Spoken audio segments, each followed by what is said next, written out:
तस्मै श्री गुरुवे नमः। श्री चैतन्य मनोभीष्टं स्थापितं येन भूतले स्वयं रूप कदा मह्यं ददाति स्वपदान्तिकं।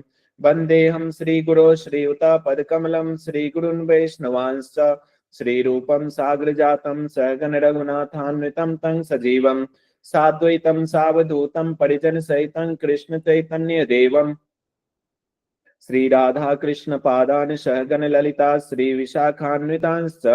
हे कृष्ण करुणा सिंधो दीनबंधो जगतपते गोपेश गोपिका कांत राधा कांत नमोस्तुते। तप्त कांचन गौरांगी राधे वृंदावनेश्वरी वृषभानुसुते देवी प्रणमामि हरिप्रिये। वाञ्छाकल्पतरुभ्यश्च कृपा सिन्धुभ्य एव च पतितानां पावनेभ्यो वैष्णवेभ्यो नमो नमः। श्री कृष्ण चैतन्य प्रभु नित्यानंद श्री अद्वैत गदाधर श्रीवासादि गौर भक्तवृंद। हरे कृष्णा कृष्णा कृष्णा हरे हरे हरे राम राम राम हरे हरे। नमो विष्णुपादाय कृष्ण पृष्ठाय भूतले श्रीमते भक्ति वेदांत स्वामिन इति नामिने। नमस्ते सारस्वते देवे गौरवाणी प्रचारिणे निर्विशेष शून्यवादी पाश्चात्य देश तारिणे। मूकं करोति वाचालं पङ्गुलङ्घयते गिरिं यत्कृपातमहं वन्दे श्रीगुरुं दीनतारिणं परमानंदमाधवं श्री चैतन्य ईश्वरम। हरे कृष्ण। तो आज बहुत ही विशेष दिन है। तो आज क्या है? भक्ति सिद्धांत सरस्वती ठाकुर महाराज का क्या है? क्या है? भक्ति सिद्धांत सरस्वती ठाकुर महाराज का डिसअपियरेंस डे, तिरोभाव दिवस है। तो हम लोग जो है भक्ति सिद्धांत सरस्वती महाराज के बारे में तो कुछ चर्चा करेंगे। आज उनका तिरोभाव तो बताया जाता है कि जो वैष्णवों के जो आविर्भाव और तिरोभाव दिवस होते हैं, तो वैष्णव का आविर्भाव होता है, प्रकट होते हैं। जैसे भगवान जो है अपने धाम से आते हैं, प्रकट होते हैं इस भौतिक जगत में। इसलिए प्रकट होते हैं जो इस भौतिक जगत के जितने भी बद्ध आत्मा हैं उनको अपने लीलाओं के द्वारा, अपनी शिक्षाओं के द्वारा जो है अपनी शिक्षा देके, अपने लीलाओं के द्वारा शिक्षा देके, अपने लीलाओं से प्रभावित करके वो अपने धाम में ले जाना चाहते हैं। जो इस भौतिक जगत में जो बद्ध जीव हैं, जो जन्म मृत्यु के चक्र में फंसे हुए हैं। तो इसी तरह वैष्णव भी जो होते हैं किस लिए आते हैं हमारे सामने, मतलब कि हमारे लिए आते हैं इस भौतिक जगत में। भौतिक जगत में इसलिए आते हैं जो वो भगवान की जो शिक्षाएं हैं वो देने के लिए, अपने आचरण से भगवान की भक्ति सिखाने के लिए, और ऐसे भक्ति को सीख के हम जो हैं भगवान के धाम जाने के योग्य बन सकें और फिर मनुष्य जीवन का जो लक्ष्य है उसको प्राप्त कर सकें। तो भक्ति सिद्धांत सरस्वती ठाकुर महाराज का आज तिरोभाव दिवस है। तो आज हम लोग जो है कुछ चर्चा करेंगे उनके बारे में। तो जब भी किसी आचार्यों का या भगवान का या किसी भक्त का आविर्भाव दिवस होता है या तिरोभाव दिवस होता है, उस दिन जो होते हैं ऐसे भक्त या भगवान क्या होते हैं? विशेष कृपालु होते हैं। तो हमें ऐसे दिनों में जो है उन भक्तों के बारे में, भगवान के बारे में क्या करना चाहिए? उनके गुणगान को सुनना चाहिए। और उनके गुणगान सुनने से क्या मिलता है? हमें मिलेगा, हमें प्रेरणा मिलती है। जो हम भी जो है क्या करें, हमें भी ये मनुष्य जीवन मिला है और मनुष्य जीवन का उद्देश्य क्या है? तो ऐसे जो महान भक्त हैं उनकी शिक्षाओं को अपने जीवन में अपना के जो है मनुष्य जीवन का जो लक्ष्य है उसको प्राप्त कर किया जाए। ये शिक्षा मिलती है हमें जब हम ऐसे जो महान आचार्य हैं, महान भक्त होते हैं या भगवान हैं, उनके जब शिक्षाओं को सुनते हैं, पढ़ते हैं, या उनके जो जीवन चरित्र हैं उनको सुनते हैं, हमें प्रेरणा मिलती है जो हम भी क्या करें, हमें भी मनुष्य जीवन मिला है, हम भी क्यों ना करें ऐसे। फिर हम समझ पाते हैं मनुष्य जीवन किस लिए मिला है। तो जैसा संग करेंगे हम, ऐसा ही हमारा क्या बनेगा, मन बनेगा, बुद्धि बनेगा, अहंकार बनेगा, मन बुद्धि अहंकार। तो हमें अपने मन को, बुद्धि को, अहंकार को क्या करना है, आध्यात्मिक बनाना है। ये कैसे संभव हो सकता है, जब हम जो भगवान की शिक्षाएं हैं, भगवान के जो महान भक्त होते हैं उनकी शिक्षाएं हैं, उनके जो जीवन चरित्र हैं, उसका श्रवण करके हम इससे प्रेरणा ले सकते हैं, अपने मन को, बुद्धि को, अहंकार को प्रशिक्षित कर सकते हैं। नहीं तो हम नहीं करेंगे ये सब, तो किसी न किसी का संग करेंगे हम इस भौतिक जगत में। तो किसका संग करेंगे फिर, अगर भगवान के भक्तों का संग नहीं करेंगे, भगवान के भक्ति की सेवा में नहीं लगाएंगे अपने जीवन को, तो किसका संग करेंगे फिर, कुसंगति करेंगे। एक होता है सत्संग, एक होता है कुसंग। सुसंग और कुसंग, सत्संग। सत्संग मतलब भगवान के भक्तों का संग, और कुसंग का मतलब जो अभक्त हैं ऐसे लोगों का संग। तो अभक्त लोग क्या करते हैं, जो भगवान के भक्त नहीं होते हैं, ऐसे लोगों का संग करेंगे तो क्या होता है, हमें जो मनुष्य जीवन मिला है इसको नहीं समझ पाएंगे, जो मनुष्य जीवन किस लिए मिला है, क्या करना चाहिए हमें इस मनुष्य जीवन को प्राप्त करके, इसको नहीं समझ पाएंगे। फिर हम समझेंगे ये मनुष्य जीवन किस लिए मिला है, ये केवल पशु की तरह जीने के लिए, आहार निद्रा भय मैथुन के लिए, यही समझेंगे। जब हम कुसंगति करेंगे तो यही समझ आएगा, तो ये मनुष्य जीवन जो मिला है अच्छे से अच्छा जो है सो अच्छे से हमें पशु की तरह जीने के लिए। पशु क्या करता है, मनुष्य क्या करता है, पशु भी जो है आहार मतलब खाना खाता है, खाना खाने के लिए मेहनत करता है, आहार के लिए निद्रा लेता है, पशु भी मनुष्य भी। और भय अपनी रक्षा करता है, और मैथुन मतलब कि बच्चे पैदा करता है स्त्री पुरुष संग करके, मनुष्य भी करता है, पशु भी करता है। तो फिर मनुष्य और पशु में क्या अंतर रह गया, तो जब इस अंतर को कैसे समझेंगे हम, सत्संग करके, भगवान के भक्तों का संग करके। ऐसे जो महान आचार्य हैं, इनके जीवन चरित्र का अध्ययन करके, श्रवण करके, उनकी शिक्षाओं का श्रवण करके, उसको अपने जीवन में अपना के। नहीं तो आहार निद्रा भय मैथुन में ही लगे रहेंगे। तो धर्मे नहीं न पशु भी समान, तो धर्म के बिना हम क्या बन जाएंगे, पशु के समान बन जाएंगे मनुष्य जीवन प्राप्त करके भी। तो जरूरी है ऐसे महान आचार्यों के जो है जीवन चरित्र को हमें पढ़ना, उनकी शिक्षाओं को श्रवण करना, पढ़ना, अपने जीवन में उतारना। तो आज हम लोग जो है भक्ति सिद्धांत सरस्वती ठाकुर महाराज के बारे में चर्चा करेंगे कुछ। तो भक्ति सिद्धांत सरस्वती ठाकुर महाराज के जो प्रणाम मंत्र है उसका उच्चारण करते सबसे पहले हम लोग, और इसका क्या मीनिंग है इसके बारे में जानते हैं। ओम नमः नमः ओम विष्णुपादाय, आप लोग भी उच्चारण कर सकते, नमः ओम विष्णुपादाय नमो विष्णुपादाय कृष्णप्रेष्ठाय भूतले कृष्णपृष्ठाय भूतले श्रीमते भक्ति सिद्धांत श्रीमते भक्तिसिद्धान्त सरस्वती नामिने सरस्वतीति नामिने श्री वार्षभानुकी देवी श्रीवासवानुदेवी देवी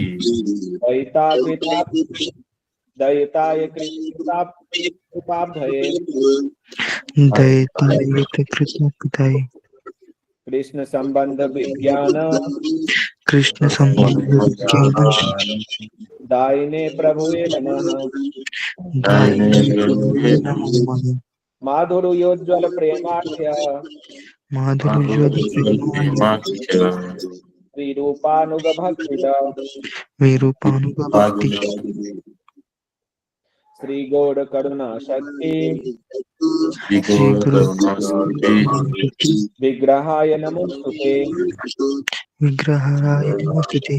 नमस्ते गौरवाणी नमस्ते गौरवाणी त्रिमूर्तये दीनतारिणे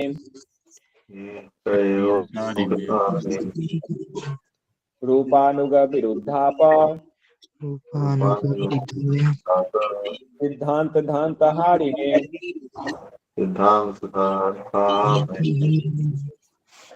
तो इसका मीनिंग इस प्रकार से है, मैं उनको सादर नमस्कार करता हूँ। बोलिए। मैं उनको सादर नमस्कार करता हूँ जो इस जगत में इस जगत में श्रीमद् भक्ति सिद्धांत सरस्वती गोस्वामी प्रभुपाद के रूप में प्रसिद्ध हैं। के रूप में प्रसिद्ध है। वे भगवान कृष्ण को अत्यंत प्रिय हैं। वो भगवान कृष्ण को अत्यंत प्रिय है। वह भगवान विष्णु के समान स्तर पर अवस्थित हैं। भगवान विष्णु स्तर पर स्थित है। मैं उनको सादर नमस्कार करता हूँ। मैं उनको सादर नमस्कार करता हूँ। इनका शाश्वत परिचय जिनका शाश्वत शाश्वत श्री पार्श भानवी देवी श्री वासुदेव देवी दैत है। सहित है। श्री वासुदेव देवी दैत का मतलब क्या हुआ? अर्थात जो महाराज वृषभानु की पुत्री श्रीमती राधा रानी के अत्यंत प्रिय हैं। आगे है, जो शक्तिशाली हैं, शक्तिशाली है, कृपा के सागर हैं कृपा के सागर और जो कृष्ण का विज्ञान प्रदान करते हैं। और और जो कृष्ण का विज्ञान प्रदान करते हैं। हे राधा कृष्ण के दिव्य प्रेम से समृद्ध हे राधा कृष्ण के प्रेम से रूपानुग रूपानुग भक्ति प्रदान करने वाले प्रदान करने वाले एवं भगवान श्री चैतन्य महाप्रभु की एवं भगवान श्री चैतन्य महाप्रभु की करुणा शक्ति के मूर्त स्वरूप करुणा शक्ति के मूर्त स्वरूप मैं आपको सादर नमस्कार करता हूँ। हे भगवान चैतन्य महाप्रभु की वाणी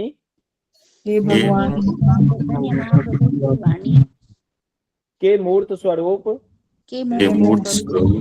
पतित जीवों का उद्धार करने वाले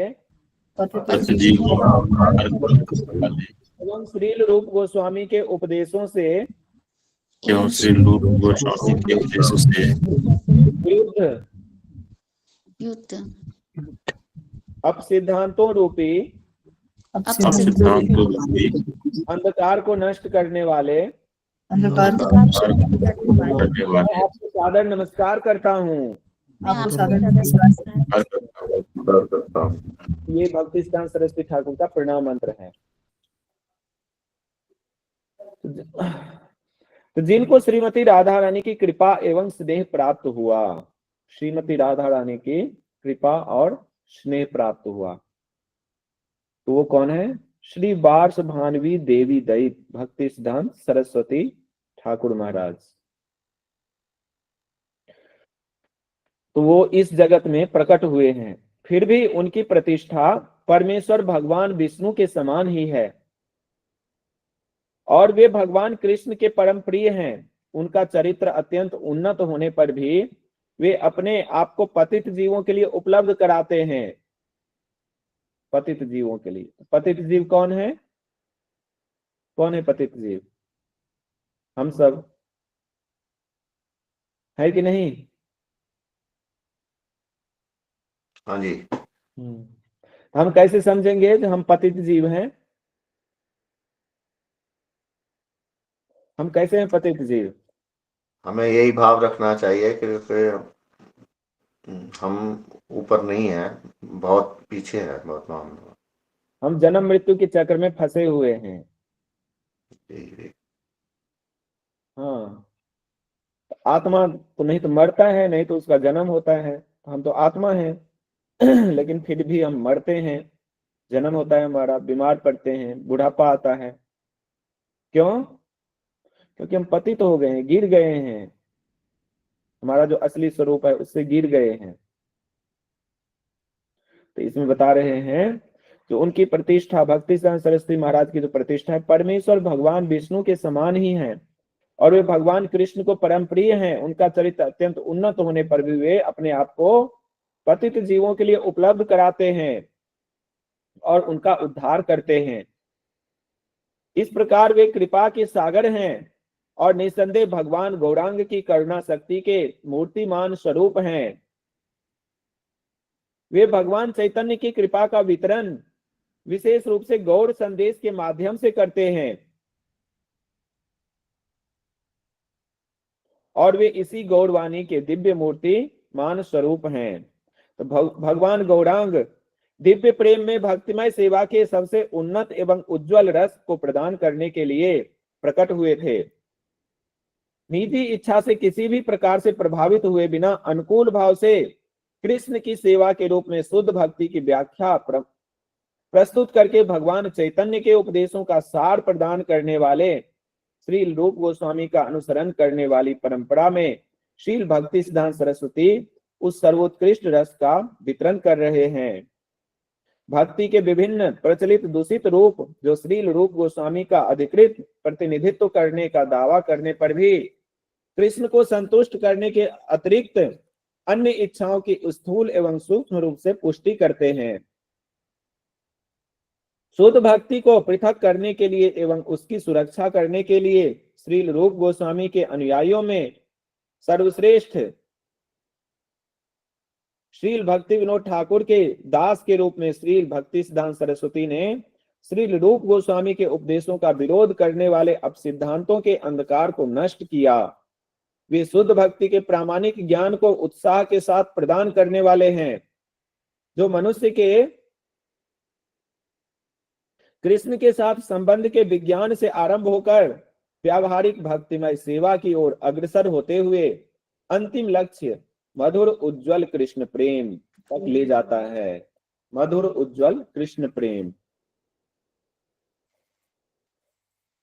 तो आज भक्ति सिद्धांत सरस्वती ठाकुर का तिरोभाव दिवस है। तो भक्ति सिद्धांत सरस्वती ठाकुर महाराज कब प्रकट हुए थे इस भौतिक जगत में? 6 फरवरी 1874 ईस्वी में। कहां पर प्रकट हुए थे? कहां प्रकट हुए थे भक्ति सिद्धांत सरस्वती महाराज? पुरी में। पुरी में। तो भक्ति विनोद ठाकुर जो हैं डिस्ट्रिक्ट मजिस्ट्रेट थे अंग्रेज सरकार में। तो उनका पोस्टिंग था जगन्नाथपुरी में। तो उस समय वो जगन्नाथ जी से प्रार्थना किए तो आप मुझे ऐसा पुत्र दीजिए जो कि आपके संदेश को पूरा विश्व में ले जाए, आपके संदेश को आगे बढ़ाए, मुझे ऐसा पुत्र दीजिए।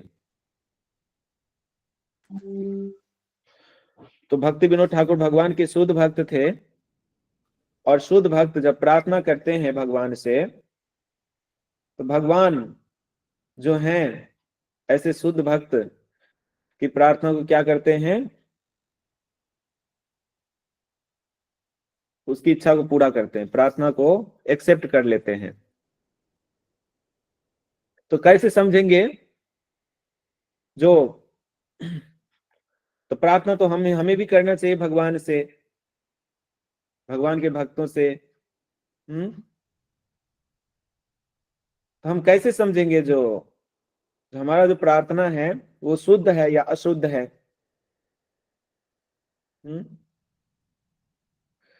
तो जब हम भगवान की जो इच्छाएं हैं, भगवान के जो संदेश हैं, उसको पूरा करने के लिए, भगवान की प्रसन्नता के लिए जब हम कोई कार्य करना चाहते हैं, तो भगवान की प्रसन्नता के लिए, भगवान की इच्छा पूरा करने के लिए, भगवान के संदेश के प्रचार के लिए जब हम भगवान से प्रार्थना करते हैं, तो ऐसी प्रार्थना जो होती है, क्या होती है?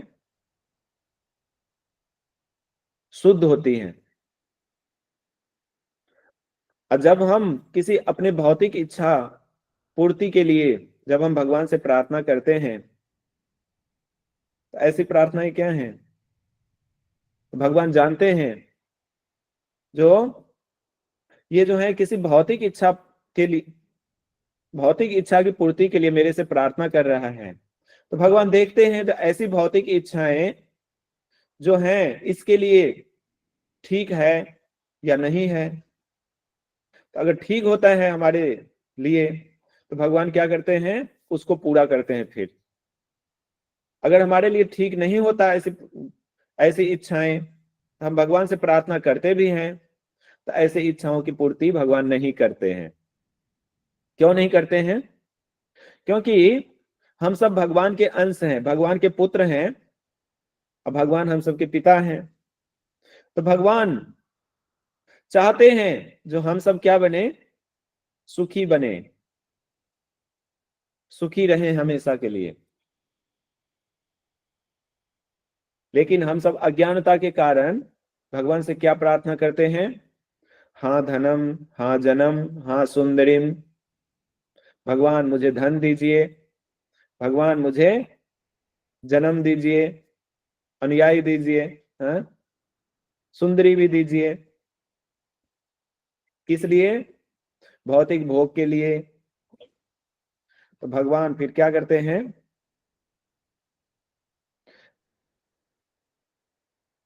हमारे जो इच्छाएं होते हैं हो सकता है उसको पूरा न करें, क्योंकि भगवान जानते हैं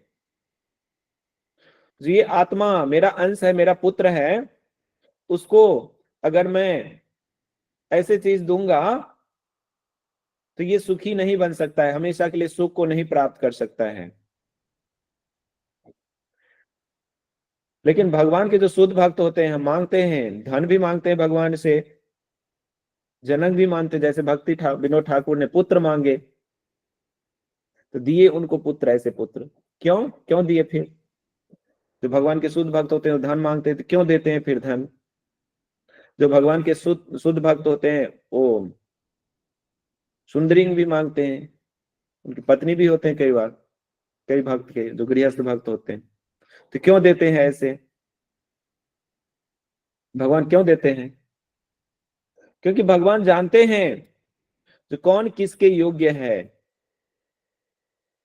और भगवान ये भी चाहते हैं तो सभी भक्त मेरे पास आए, सभी जितने भी जीवात्मा हैं सब मेरे पास आए और सभी सुखी बने,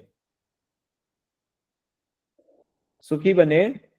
और भगवान ये नहीं चाहते कि जो कोई भी जीवात्मा, कोई भी मेरा पुत्र जो है दुख में रहे। तो इसीलिए हमें कुछ भी चाहिए तो हमें भगवान का भक्त बनना चाहिए, भगवान से प्रार्थना करना चाहिए, भगवान से मांगना चाहिए। लेकिन हमें ये जरूर ध्यान रखना चाहिए, भगवान से मांगना तो चाहिए, लेकिन हमारे मांगने का उद्देश्य क्या होना चाहिए? जिससे भगवान की सेवा हो सके। तो धन भी मांगना है भगवान से, तो किस लिए? भगवान मुझे धन दीजिए जिससे कि मैं आपकी सेवा कर सकूं, आपकी सेवा के लिए। अनुयायी चाहिए मुझे, किस लिए? आपकी सेवा के लिए। सुंदरिंग भी चाहिए मुझे, लेकिन आपकी सेवा के लिए, अपनी इंद्रिय तृप्ति के लिए नहीं। फिर ऐसे जो प्रार्थना कर सकते हैं भगवान से, और ऐसे प्रार्थना को भगवान क्या करते हैं? स्वीकार करते हैं और उसको देते भी हैं, देते भी हैं। और फिर देते हैं तो हम क्या करते हैं, उसको भगवान की सेवा में लगाएंगे, तो भगवान की सेवा में लगा के हम सुखी बन सकते हैं। मनुष्य जीवन का जो लक्ष्य है कृष्ण प्रेम प्राप्त करना, उसको प्राप्त कर सकते हैं। तो भक्ति विनोद ठाकुर ने जगन्नाथ जी से प्रार्थना की, जो मुझे ऐसा पुत्र दीजिए जो आपके संदेश को आगे बढ़ाए।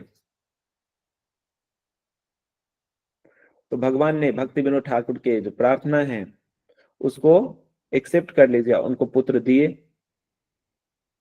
भक्ति सिद्धांत सरस्वती ठाकुर।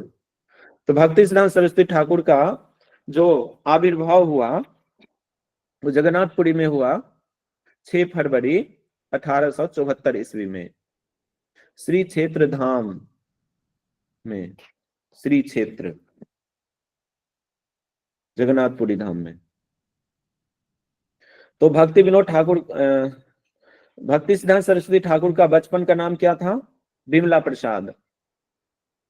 तो बिमला प्रसाद क्यों नाम दिए भक्ति विनोद ठाकुर ने?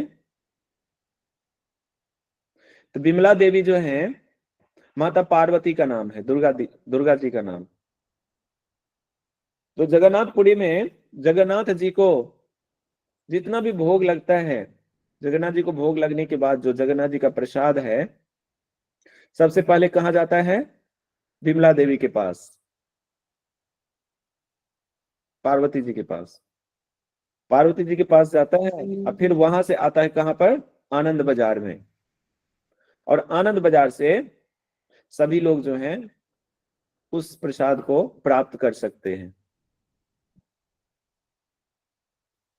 तो बिमला देवी पार्वती माता हैं। और तो बिमला प्रसाद इसलिए नाम रखे भक्ति विनोद ठाकुर ने अपने पुत्र का, क्योंकि ये लोगों को जो जगन्नाथ जी का प्रसाद है किसके माध्यम से मिलता है? बिमला जी के माध्यम से, बिमला देवी के माध्यम से। तो बिमला प्रसाद मतलब कि जगन्नाथ जी के कृपा से भक्ति सिद्धांत सरस्वती ठाकुर मिले, जगन्नाथ जी को प्रार्थना किए तो भक्ति सिद्धांत सरस्वती ठाकुर उनको दिए। भक्ति सिद्धांत सरस्वती ठाकुर को पुत्र रूप में दिए जगन्नाथ जी ने, जगन्नाथ जी ने दिए। तो बिमला प्रसाद का मतलब जगन्नाथ जी के ही प्रसाद हैं। भक्ति सिद्धांत सरस्वती ठाकुर किनके प्रसाद हैं? कृपा है, जगन्नाथ जी की कृपा है। तो जगन्नाथ जी की कृपा किनके माध्यम से मिलते हैं? जगन्नाथ जी के माध्यम से, और बिमला प्रसाद बिमला देवी के माध्यम से, इसलिए इनका नाम बिमला प्रसाद। तो बिमला देवी किनका नाम? बिमला देवी माता पार्वती का नाम है, और तो बिमला प्रसाद इसीलिए नाम रखे उनका। तो बिमला प्रसाद, तो ये भी एक स्टोरी है जो बिमला जगन्नाथ जी का जो प्रसाद है सबसे पहले बिमला देवी के पास क्यों जाता है? तो एक बार क्या हुआ, जो नारद मुनि वैकुंठ लोक में गए भगवान का दर्शन करने के लिए, तो वहां पर माता पार्वती उनको मिली। माता पार्वती नहीं, लक्ष्मी जी मिले वैकुंठ लोक में, लक्ष्मी जी मिली। तो लक्ष्मी जी नारद मुनि से कह रहे हैं, जो नारद मुनि आपको क्या वर चाहिए? नारद मुनि, आपसे मैं बहुत प्रसन्न हूं, आपको क्या वर चाहिए? आप मांगिए मेरे से, अब जो कुछ भी मांगेंगे मैं उसको पूरा करूंगी। तो नारद मुनि बोले, जो मुझे भगवान का क्या चाहिए? महाप्रसाद चाहिए। तो लक्ष्मी जी अब दुविधा में पड़ गए, क्योंकि लक्ष्मी जी भगवान विष्णु की पत्नी है, और भगवान विष्णु का महाप्रसाद कैसे मिलेगा? तो भगवान विष्णु को जो लक्ष्मी जी बना के उनको ऑफर करती हैं, खाने के लिए देती हैं,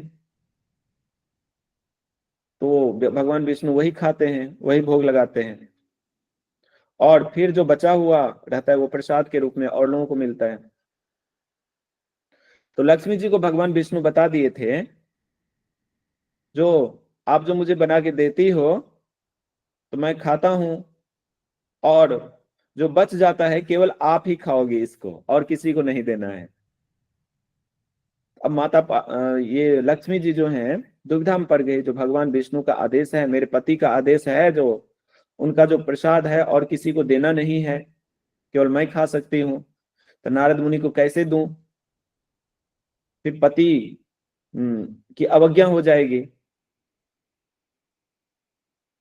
अवज्ञा हो जाएगी तो क्या लगेगा, पाप लगेगा, फिर वो पतिव्रता स्त्री नहीं रह जाएगी। तब क्या करें, माता लक्ष्मी जी जो हैं दुविधा में पड़ गई। अब वो इधर से नारद मुनि को भी वचन दे दिए, जो आपकी जो भी इच्छा है बताइए, उसको मैं पूरा करूंगी। अब नारद मुनि बोले भगवान का महाप्रसाद चाहिए। तो फिर लक्ष्मी जी एक उपाय सोची, भगवान विष्णु के पास ही जाके क्यों ना पूछा जाए, जो ऐसे दुविधा में मैं पड़ गई हूँ, संकट में पड़ गई हूँ, तो इसके लिए क्या किया जाए। तो लक्ष्मी माता गई कहाँ पर, भगवान विष्णु के पास। भगवान विष्णु से पूछी, जो मैं ऐसे ऐसे नारद मुनि को वचन दे दिया, तो आपकी जो भी इच्छा है बताइए, मैं उसको पूरा करूंगी। तो भगवान विष्णु फिर माता पार्वती कह रहे हैं कि जो अब आप ही बोले थे, जो आपका जो बचा हुआ जो जूठन होता है केवल मैं खा सकती हूँ और किसी को नहीं देना है, तो मैं क्या करूं ऐसे स्थिति में। फिर भगवान विष्णु बोले, तो तुम वचन दे दिए हो, तो इसलिए तुम केवल जो है नारद मुनि को मेरा महाप्रसाद दे सकते हो, तुम खा सकते हो और नारद मुनि को भी थोड़ा सा दे सकते हो। फिर माता लक्ष्मी जो है नारद मुनि को उसमें से थोड़ा सा महाप्रसाद दिए। नारद मुनि उसको खा के जो है उनको भगवान विष्णु के प्रेम में वो क्या होने लगे, नाचने लगे। और नाचते नाचते कहां पहुंच गए, नाचते नाचते कहां पहुंचे, शिव जी कैलाश पे, शिव जी के पास पहुंच गए, कैलाश पर्वत पे। अब शिव जी नारद मुनि का जो नाच है, डांस है, नृत्य है, वो रुक नहीं रहा था। और शिव जी पूछे, नारद मुनि ऐसे पागल की तरह क्यों नाच रहे हो। तो नारद मुनि बोले, जो मैं भगवान का, मुझे जो है भगवान का महाप्रसाद मिल गया है, भगवान का महाप्रसाद मिल गया है। तो शिव जी कहे, जो मेरे लिए नहीं लाए क्या।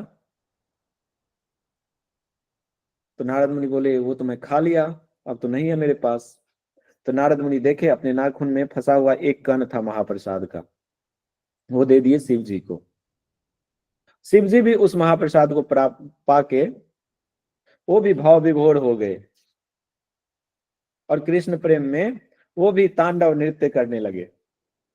तांडव नृत्य करने लगे तो पूरा ब्रह्मांड जो है क्या होने लगा, हिलने लगा एकदम से। तो पूरा ब्रह्मांड रुक ही नहीं रहे थे, शिव जी का नृत्य रुक ही नहीं रहा था। तो माता पार्वती कह रही कि शिव जी ऐसे कैसे हो गए, रुक क्यों नहीं रहा इनका नृत्य, पूछा जाए इनसे। तो शिव जी कह रहे हैं, मुझे भगवान का महाप्रसाद मिल गया है। तो माता पार्वती कह रही हैं, तो मेरे लिए नहीं रखे महाप्रसाद। तो शिव जी बोले, वो तो मुझे नारद मुनि से मिला था, एक कण मिला था, वो तो मैं खा लिया, अब है नहीं। तो नारद मुनि से मिला था, वो खा लिया, अब है नहीं मेरे पास। तब माता पार्वती जो है क्रोधित हो गई। तो माता पार्वती क्रोधित हो गई, पूरा ब्रह्मांड तो एकदम तहस नहस होने लगा। ऐसे में सारी देवी देवता जो हैं, अब सारी देवी देवता को पता नहीं चल रहा था जो क्या किया जाए माता पार्वती को शांत करने के लिए। तो सारे देवी देवता भगवान विष्णु के पास पहुंचे, भगवान विष्णु से प्रार्थना किए, जो ऐसी ऐसी बात है। तो भगवान विष्णु फिर देवताओं के साथ कहाँ गए, माता पार्वती के पास गए, और माता पार्वती को बोले, जो मैं कलयुग में जगन्नाथ के रूप में जो है पुरी में प्रकट होऊंगा, जगन्नाथ के रूप में। और वहां पर जो भी मुझे भोग लगेगा, तो सबसे पहले मेरे भोग लगने के बाद जो मेरा प्रसाद है आपको अर्पित किया जाएगा, इसके बाद और किसी को मिलेगा। तो इसीलिए वो परंपरा उसी दिन से चले आ रहा है। तो जगन्नाथ जी को जो कुछ भी भोग लगता है, सबसे पहले बिमला देवी जी के पास जाता है। अब बिमला देवी के पास जाने के बाद फिर आनंद बाजार में आता है, फिर सबको मिलता है वो प्रसाद, जगन्नाथ जी का प्रसाद। तो भक्ति सिद्धांत सरस्वती ठाकुर का नाम विमला प्रसाद रखे थे, इसीलिए भक्ति विनोद ठाकुर ने। तो श्रील एसी भक्ति वेदांत स्वामी प्रभुपाद के गुरुदेव श्रील भक्ति सिद्धांत सरस्वती ठाकुर 6 फरवरी 1874 को श्री क्षेत्र धाम में श्रील सच्चिदानंद विनोद ठाकुर के पुत्र के रूप में प्रकट हुए। बाल्यकाल में ही वे शीघ्र वेद विशारद हो गए। उन्होंने भगवद गीता कंठस्थ कर ली और अपने पिताश्री की दार्शनिक कृतियों का आस्वादन किया। अपने सुविस्तृत ज्ञान के कारण वे जीवंत ज्ञान कोश के नाम से विख्यात हो गए। उन्होंने जातिवाद तथा गौड़ी वैष्णववाद के दार्शनिक विचलन के विरुद्ध प्रत्ययकारी प्रचार किया। उन्होंने चारों वैष्णव संप्रदायों के उपदेशों को प्रकाशित कर उन्हें मिलाने का प्रयास किया। वैष्णव सिद्धांत पर अपने निर्भीक व सशक्त प्रवचन के कारण उन्होंने सिंह गुरु नाम अर्जित किया। सिंह गुरु, सिंह जैसे गरजते हैं तो लोग क्या हो जाते हैं? भयभीत हो जाते हैं। इसी तरह से जो है भक्ति सिद्धांत सरस्वती ठाकुर प्रवचन देते थे। तो सिंह गुरु का सामना होने से बचने के लिए मायावादी उस गली को पार कर निकल जाते थे। एक साहसी प्रचारक होने के साथ साथ वे समस्त दिव्य गुणों से वशीभूत थे, विभूषित थे तथा भगवत प्रेम से परिपूर्ण थे। उन्होंने भारत में 64 गौड़ी मठ मंदिर तथा बर्मा, इंग्लैंड तथा जर्मनी में भी केंद्र स्थापित किया। तो भक्ति सिद्धांत सरस्वती ठाकुर ने कितने गौड़ी मठ स्थापित किए जब तक रहे? 64 गौड़ी मठ की स्थापना की, 64 गौड़ी मठ के। तो श्री सरस्वती ठाकुर ने नवद्वीप के धन लोलुप गोस्वामी वर्ग के प्रचंड प्रतिरोध के होते हुए भी श्रीधाम मायापुर में योग पीठ पर अपने गौरवशाली पिता द्वारा प्रकाशित श्री चैतन्य की प्रकट स्थली को विकसित किया। उन्होंने वहां पर एक मनोरम मंदिर बनवाया। कहां पर? चैतन्य महाप्रभु का प्रकट स्थली कहाँ है? मायापुर में। मायापुर में कहा? योग पीठ। तो चैतन्य महाप्रभु का जो प्रकट स्थली है उसकी खोज किसने की है? भक्ति विनोद ठाकुर ने। भक्ति विनोद ठाकुर ने उसकी खोज किए और भक्ति सिद्धांत सरस्वती ठाकुर ने वहां पर मंदिर बनवाए और उसको विकसित किए उस क्षेत्र को। उन्होंने वहां पर एक मनोरम मंदिर बनवाया। मद्रास, कलकत्ता एवं कृष्णानगर में स्थित उनके 3 बृहद मृदंग श्री गौरांग महाप्रभु के संदेश का प्रचार प्रसार करने हेतु अग्रगण्य पुस्तकों, पत्रिकाओं एवं समाचार पत्रों का प्रकाशन करते थे। तो भक्ति सिद्धांत सरस्वती ठाकुर ने एक प्रिंटिंग प्रेस की स्थापना की। तो उस प्रिंटिंग प्रेस की स्थापना किस लिए की? पुस्तकों के प्रकाशन के लिए। तो प्रिंटिंग प्रेस में क्या होता है? खटखट का आवाज आता है, तो तेज आवाज आता है जब छपाई होता है पुस्तकों का। तो उस समय जब आवाज हो रहा था तो भक्ति सिद्धांत सरस्वती ठाकुर ने उस प्रिंटिंग प्रेस का नाम क्या रखे? बृहद मृदंग। एक तो मृदंग होता है जिसको बजाते हैं कीर्तन में, कहां तक आवाज जाता है? कुछ ही दूरी तक आवाज जाता है। लेकिन भक्ति सिद्धांत सरस्वती ठाकुर उस प्रिंटिंग प्रेस का नाम बृहद मृदंग रखे। क्यों? क्योंकि इस प्रिंटिंग प्रेस से जो पुस्तक छापी जाएगी, भगवान के संदेश छापी जाएगी, ये संदेश दूर दूर तक फैलेगा, इसका आवाज दूर दूर तक जाएगा, देश विदेश में भी जाएगा। इसलिए इस प्रिंटिंग प्रेस का नाम बृहद मृदंग रखे, बड़ा मृदंग। जब उनसे प्रश्न किया गया कि वे नदियां प्रकाश नामक दैनिक आध्यात्मिक समाचार पत्र का प्रकाशन क्यों कर रहे थे, तब श्री सरस्वती ठाकुर का उत्तर था, यदि एक नौगण्य नगर 5 दैनिक समाचार पत्र निकाल सकता है तो हम पूर्ण पुरुषोत्तम भगवान की असीम दिव्य धाम गोलोक वृंदावन में उनकी आदिरत नित्य नूतन दिव्य गतिविधियों के विषय में प्रतिक्षण एक समाचार पत्र प्रकाशित क्यों नहीं कर सकते। अपने पिताश्री की रचनाओं के अतिरिक्त उन्होंने अनेक प्रामाणिक शास्त्र भी प्रकाशित किए, जैसे भगवद गीता, श्रीमद् भागवतम, चैतन्य भागवत, चैतन्य मंगल, प्रेम भक्ति चंद्रिका एवं उनका प्रिय ग्रंथ श्री चैतन्य चरितामृत।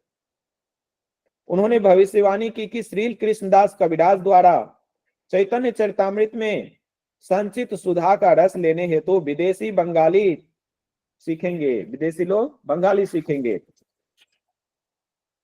प्रचार कार्य को व्यापक बनाने हेतु उन्होंने नव प्रवर्तन किए।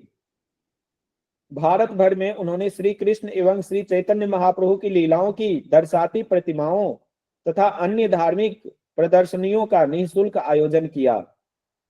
अति आधुनिक शिल्प विज्ञान प्रयोग में लाते हुए उन्होंने चलायमान कठपुतलियों का भी प्रदर्शन किया।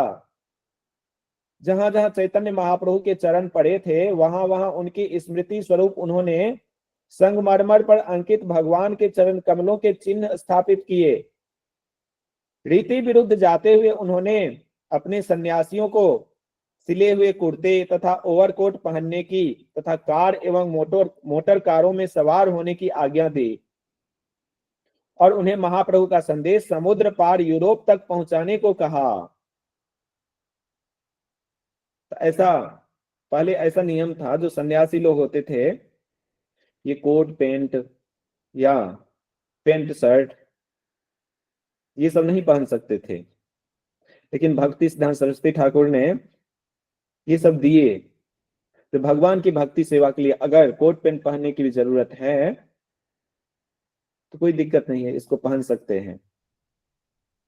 जैसे रूप गोस्वामी भी भक्ति रसामृत सिंधु में बताते हैं, क्या बताते हैं? अनासक्तस्य विषयान यथारहम उपयुंजता निर्बंध कृष्ण संबंध युक्त वैराग्यम उच्यते। युक्त वैराग्य की शिक्षा दी है रूप गोस्वामी ने। युक्त वैराग्य क्या है? हमें भगवान की भक्ति सेवा के लिए अगर किसी भौतिक सुख सुविधाओं का प्रयोग करना पड़े कर सकते हैं हम, भगवान की भक्ति सेवा के लिए कीजिए, लेकिन केवल भगवान की भक्ति सेवा के लिए, भोग के लिए नहीं। एक बार क्या हुआ, जो राधा कुंड पे श्री रूप गोस्वामी ने राधा कुंड की महिमा बताए हैं इसमें उपदेशामृत में। जो राधा कुंड पे कोई अगर भगवान की भक्ति करता है तो सबसे वो जल्दी जो है राधा रानी की कृपा प्राप्त कर सकता है, जल्दी प्राप्त कर सकता है राधा रानी की कृपा। तो भक्ति सिद्धांत सरस्वती ठाकुर के कुछ शिष्य थे जो कि गए राधा कुंड पे जाके भजन कर रहे थे। तो भक्ति सिद्धांत सरस्वती ठाकुर एक दिन कार में बैठ के आए, कोट पैंट पहन के खड़े हो गए, चश्मा लगा के देख रहे हैं सारे शिष्यों की तरफ, और उनको क्या बोल रहे हैं? डांट लगा रहे हैं उनको।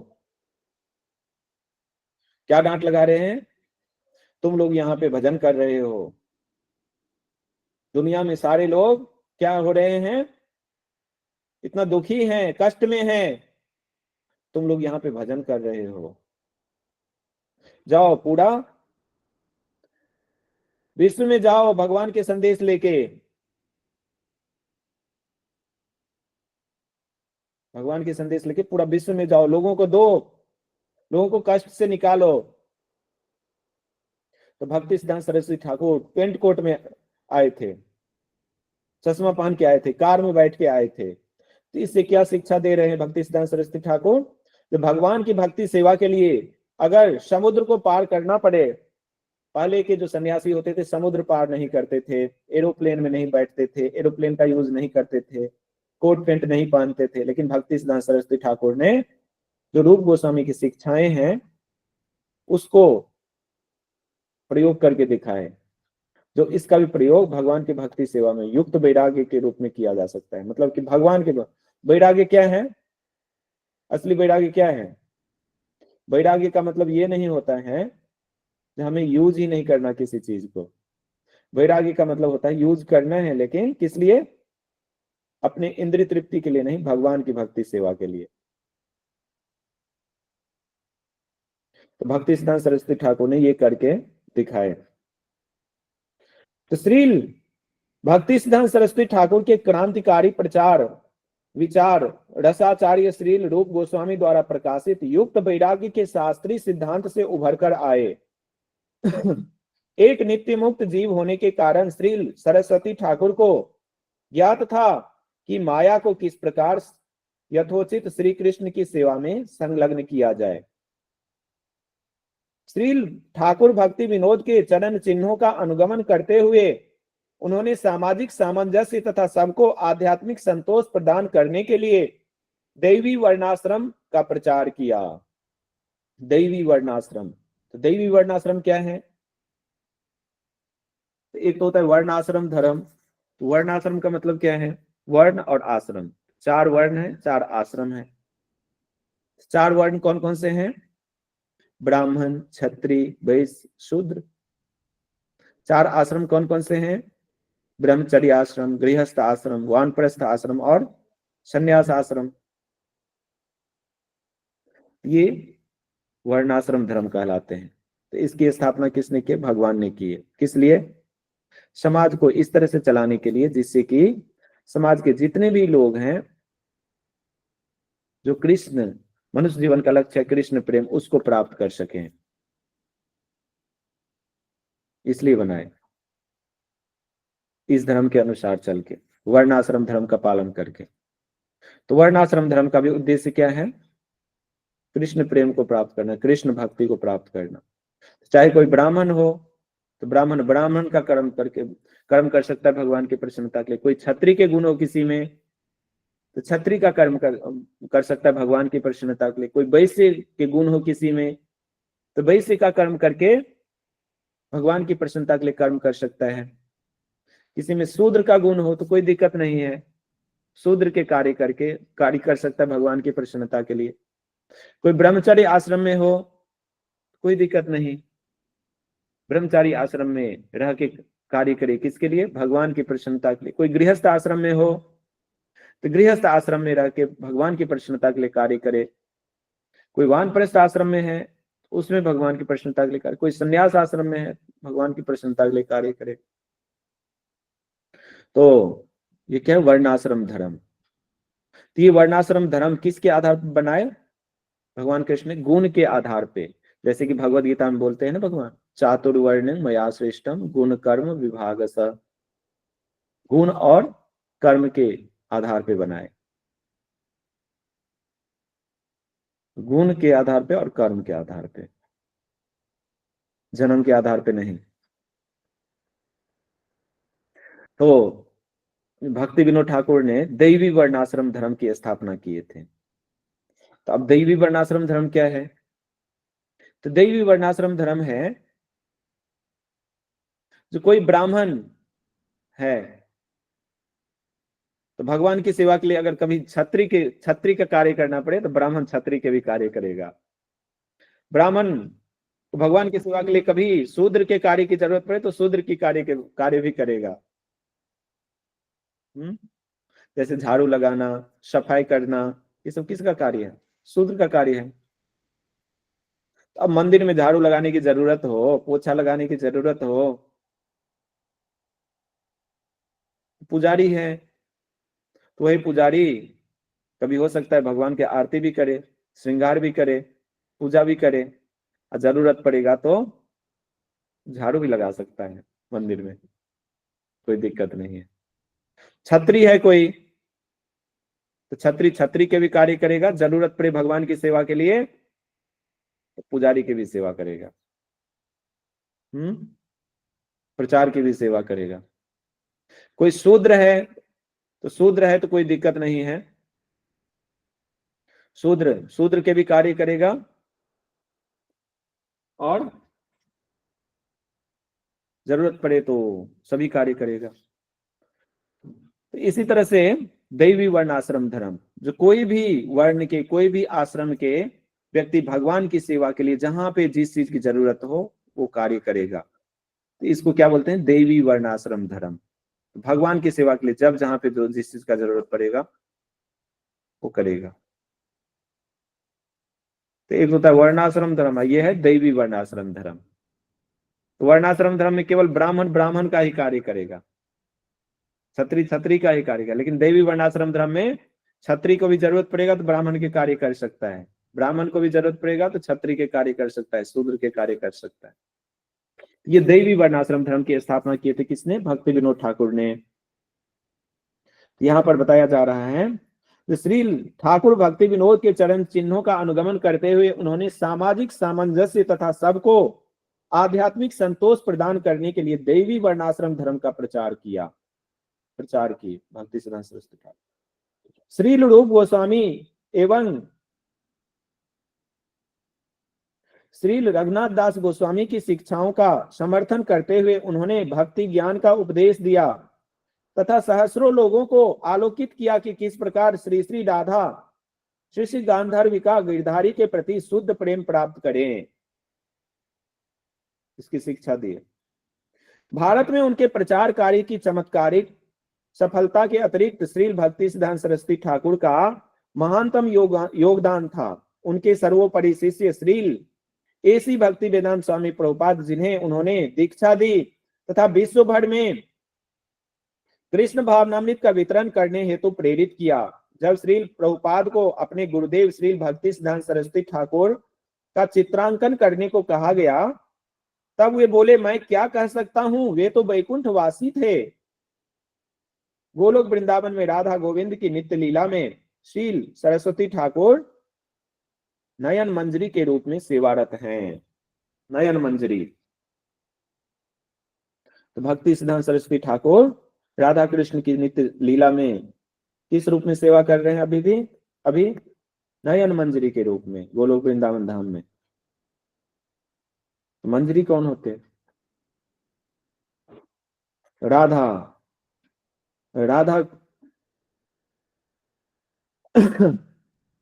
तो भगवान कृष्ण के जो सबसे बड़े भक्त हैं कौन है? राधा रानी।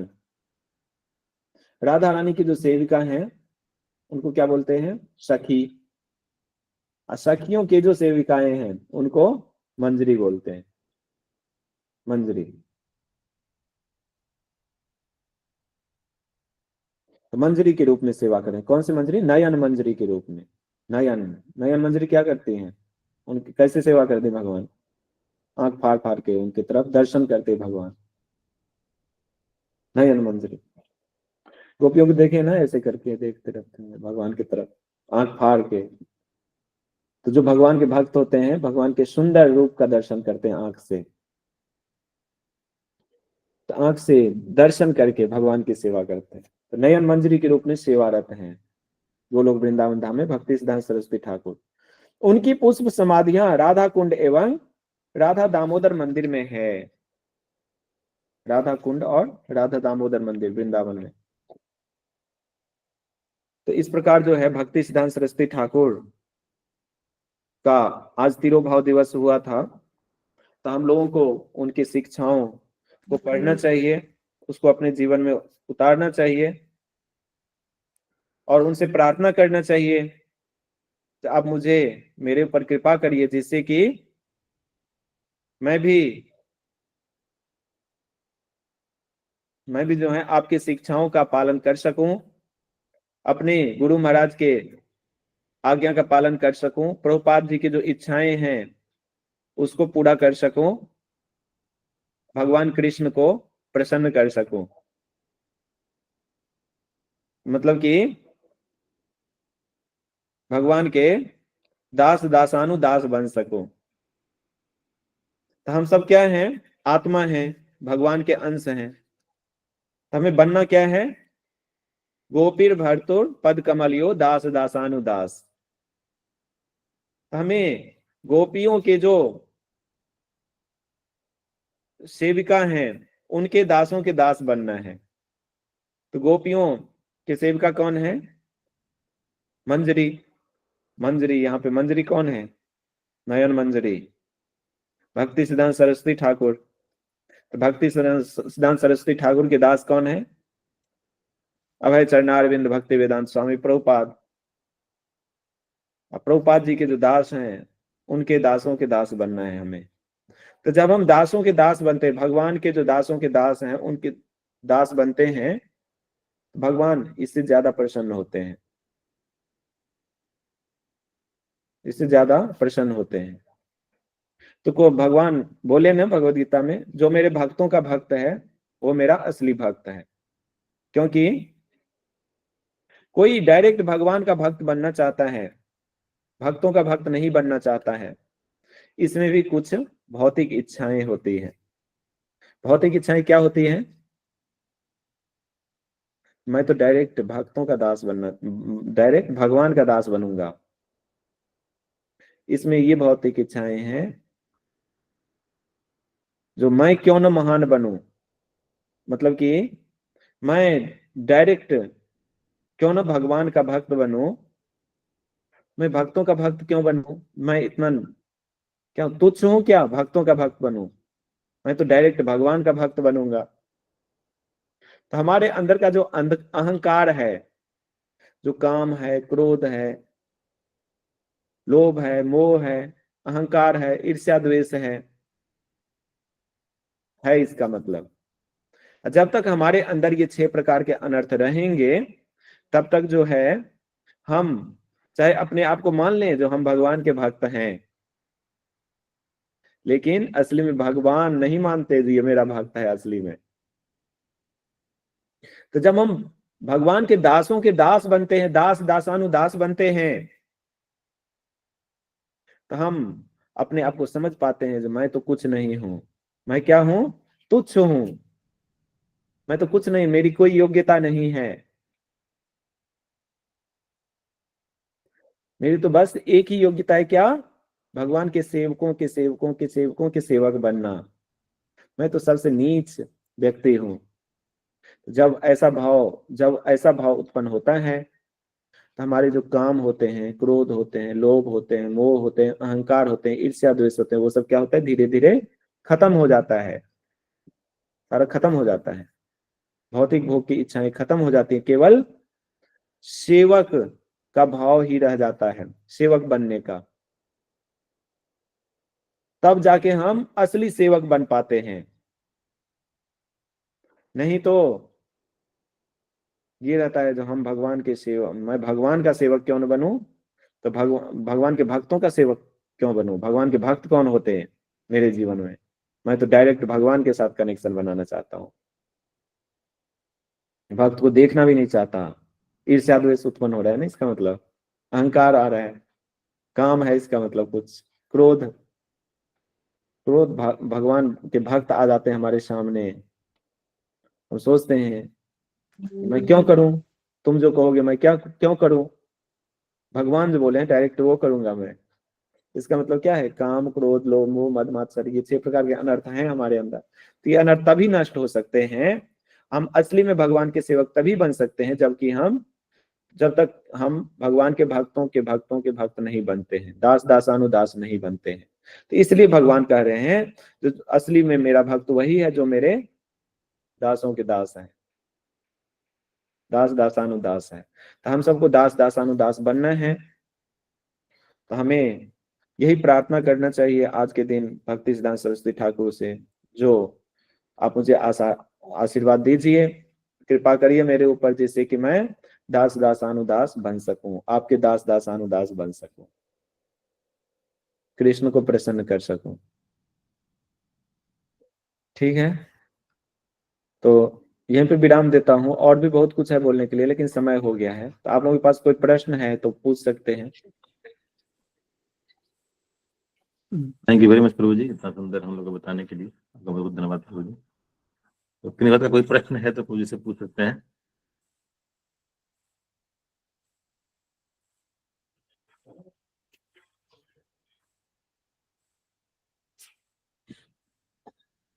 है कोई प्रश्न? नहीं? आई थिंक प्रभु जी कोई प्रश्न नहीं है। तो एक बार क्या हुआ, जो भक्ति सिद्धांत सरस्वती ठाकुर अपने शिष्यों को लेके, जितने भी शिष्य थे यात्रा पे जाते थे अलग अलग साल। तो एक बार कार्तिक महीने में गोवर्धन मतलब कि ब्रजमंडल परिक्रमा में गए थे भक्ति सिद्धांत सरस्वती ठाकुर अपने शिष्यों को लेके, हजारों शिष्यों को लेके ब्रजमंडल परिक्रमा में। तो ब्रजमंडल परिक्रमा कार्तिक में जो होता है, 30 दिन का होता है। अभी भी इस्कॉन से ये आयोजित किया जाता है, ब्रजमंडल परिक्रमा 30 दिन के लिए होता है। तो 30 दिन में क्या करते हैं, लगातार चलते नहीं रहते हैं,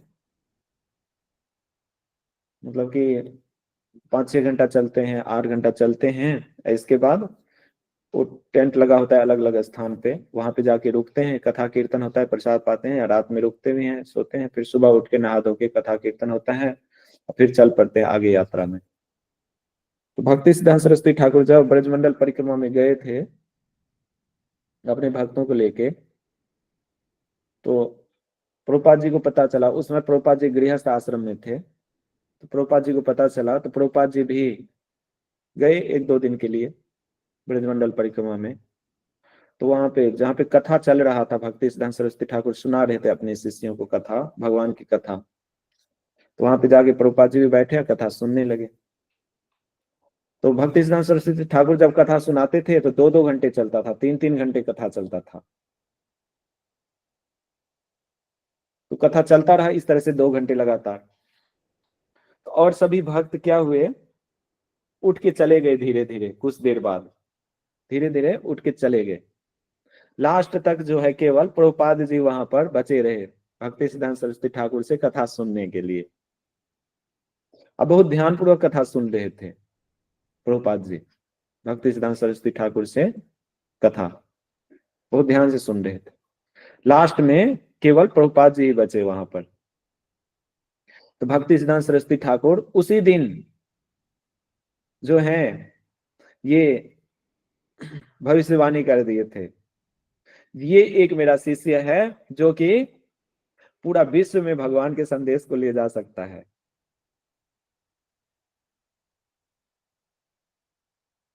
तो क्यों बोले ऐसा भक्ति सिद्धांत सरस्वती ठाकुर ने, क्योंकि ये जो है मैं जो बता रहा हूं, मैं जो भगवान के संदेश दे रहा हूं, इसको ध्यान पूर्वक सुन रहा है, ध्यान पूर्वक सुन रहा है। तो जो ध्यान पूर्वक सुनेगा वही जो है आगे दूसरे को भी क्या कर सकता है, ट्रांसफर कर सकता है, दे सकता है, सुना सकता है। तो भक्ति सिद्धांत सरस्वती ठाकुर उसी दिन भविष्यवाणी कर दी, ये एक व्यक्ति है जो पूरा विश्व में भगवान के संदेश को ले जा सकता है, चैतन्य महाप्रभु की जो इच्छाएं हैं उसको पूरा कर सकता है। और प्रभुपाद जी ने किए फिर। तो कहने का मतलब ये है कि जो जब तक हम इसको भगवान के जो संदेश हैं उसको ध्यान पूर्वक नहीं सुनेंगे, नहीं समझेंगे, तब तक जो है नहीं तो हम अपने जीवन को सफल बना सकते हैं, नहीं तो किसी दूसरे के भी जीवन को सफल बना सकते हैं। तो दूसरे की तो छोड़ दें, पहले पहले तो हम अपना जीवन क्या करें, सफल बनाएं, मनुष्य जीवन जिसके लिए मिला है उसको सफल बनाएं। तो इसके लिए क्या करना होगा, हमें श्रवणम को मजबूत बनाना पड़ेगा, श्रवणम को ध्यान पूर्वक श्रवण करना होगा। जब हम ध्यान पूर्वक श्रवण करेंगे तभी हम कीर्तनम भी कर पाएंगे सही सही। कीर्तनम श्रवणम करेंगे सही से, कीर्तनम करेंगे सही से, तो फिर स्मरणम भी हो पाएगा सही से। स्मरणम होगा यही जो है, फिर मृत्यु के समय जो परीक्षा होगा, मृत्यु की परीक्षा क्या है, भगवान का स्मरण हो पा रहा है कि नहीं। अब भगवान भगवद्गीता में बोले ना, जो मृत्यु के समय जैसा जैसा स्मरण करेंगे अगले जीवन वही मिलेगा, अगला जीवन। अगर किसी पुरुष किसी स्त्री का स्मरण करता है तो स्त्री बनेगा अगले जीवन में, कुत्ता का स्मरण करता है तो कुत्ता बनेगा, बिल्ली बनेगा, जिसका स्मरण करेगा वो बनेगा। जैसे भरत महाराज मृत्यु के समय किसका स्मरण किए थे, हिरण का, तो हिरण का शरीर मिल गया उनको, पता है ना हिरण का।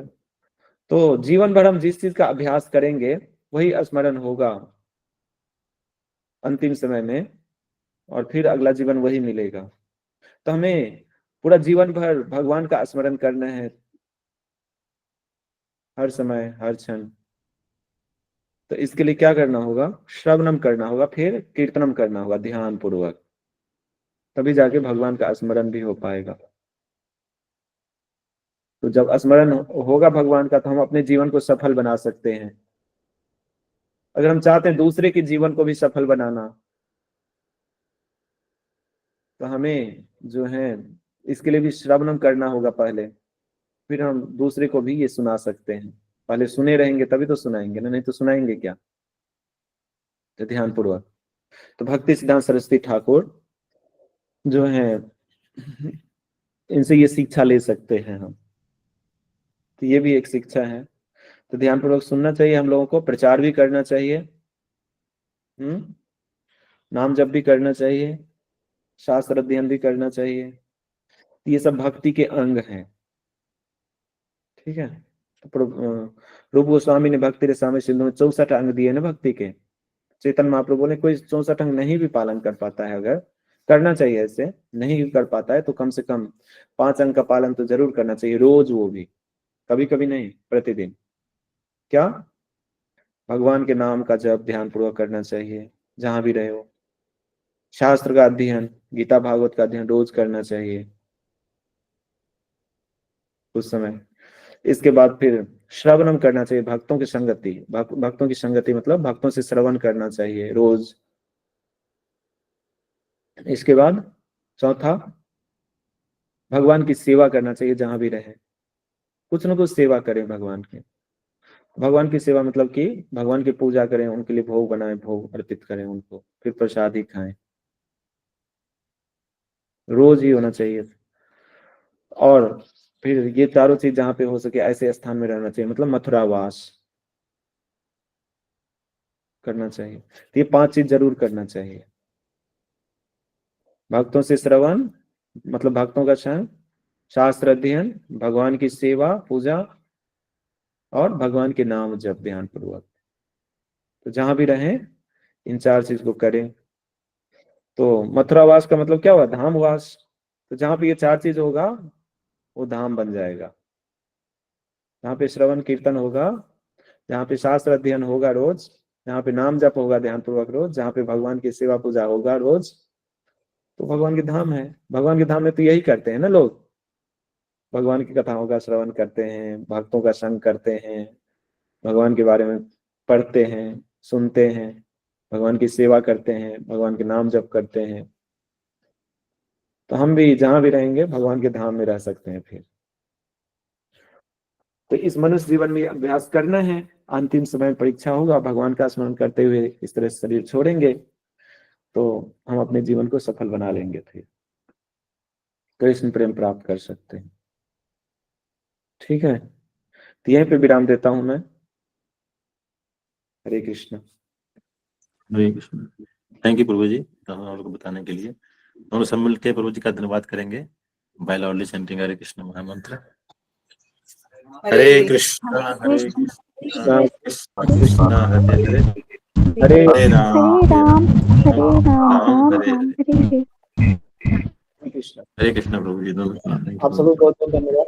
जय गुरु शिला प्रभुपाद जय, श्री भक्ति सिद्धांत सरस्वती महाराज की जय।